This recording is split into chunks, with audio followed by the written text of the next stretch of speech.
So now we start with semiconductor RAM memories. Unlike ROM, we can read from or write into the RAM, that is nothing but random access memory. So it is often also called as read-write memory. Okay, so why it is called as read-write memory means we can read into, we can write into or we can read from these memories oftenly. Okay, so whenever we are writing the program, we are using random access memory. So whereas read-only memory means it is a memory which is going to have already written information. As the name only says, here whatever the content is there, we can just access it, we cannot modify the content. So whereas the modifiable content are stored in random access memory.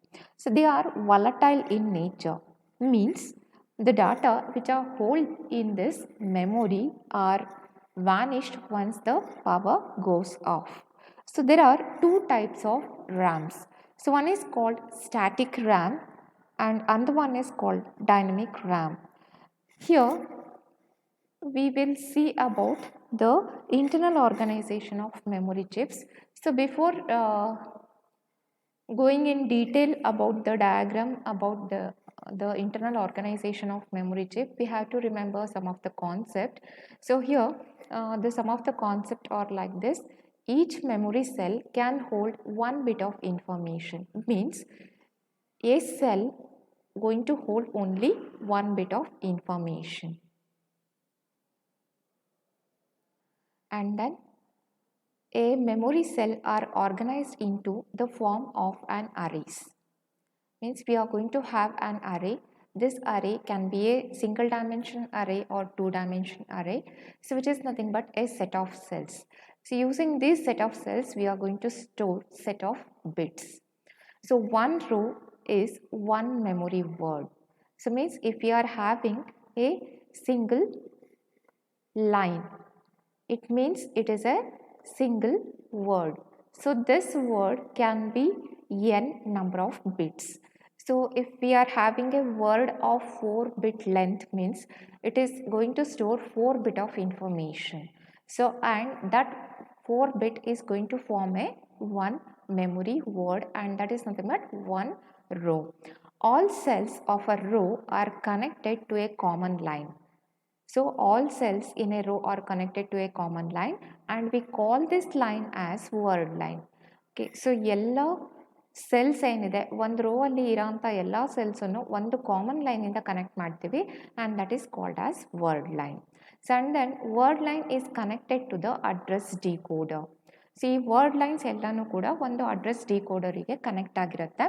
So and then sense slash write circuit are connected to the data input and output lines of the memory chip, which is a type of control line.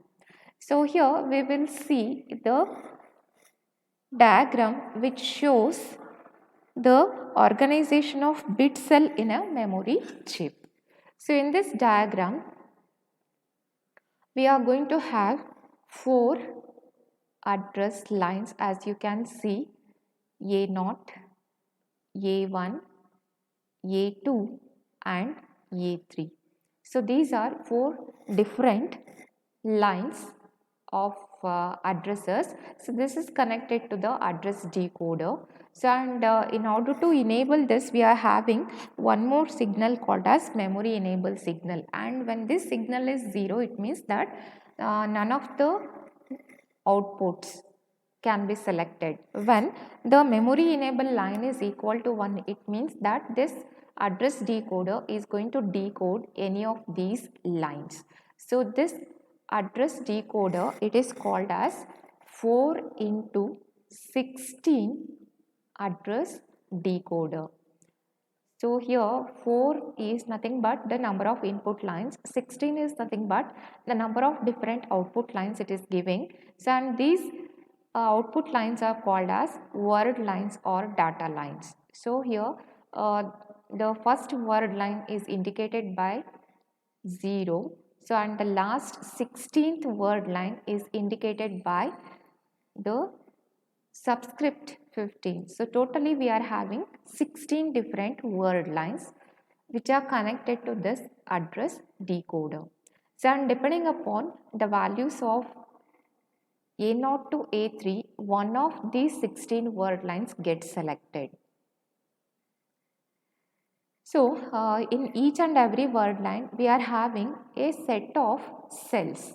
So we are having 8 set of cells. So this is cell 0. So this is cell 1. This is cell 7. So like this we are having 8 different cells. So and if this cell is going to store 1, then it will be coming from this. So whereas if it is going to store 0 means, so here this is nothing but actually 0 dash. It means that it is going to store the inverted value, that is nothing but if this indicates 1, then it means that it is going to store 0. So if you want to store 0 in this cell, it means that we are passing the value using this line. If we want to store 1, then we are passing the value using this line. So in this way we are storing the value either as 0 or 1 in each and every cell. So and in this way we are having totally 8 different cells which are connected to a single line. So in this way this is a single word line which is going to store 8 bit. So like this we are having 16 different word lines. So and which of these word lines are active and which cell we are going to write, that is decided by the chip select signal. So this chip select signal, it is going to send the high and they are connected together like this. So since they are internally connected, whichever the chip it is going to select by this chip select signal, only that particular column is activated with the help of sense bar write circuit. So this is a bidirectional data line from where the any one of these column gets selected. So and then we are having one more control line called as R/W bar. So it is going to tell us whether we are performing read operation or write operation. If this signal is high, it means that the content is already written in these cells and we are going to write from it, we are going to read from it. And whereas WR bar, it means that we are writing some content. It can be 0, 1 or set of zeros and 1. Okay, that depends upon which chip select signal or set of chip select signals are high. Depending on that, we are going to write the content to the cell. So and this is about the explanation of the internal organization of bit cell in the memory chip.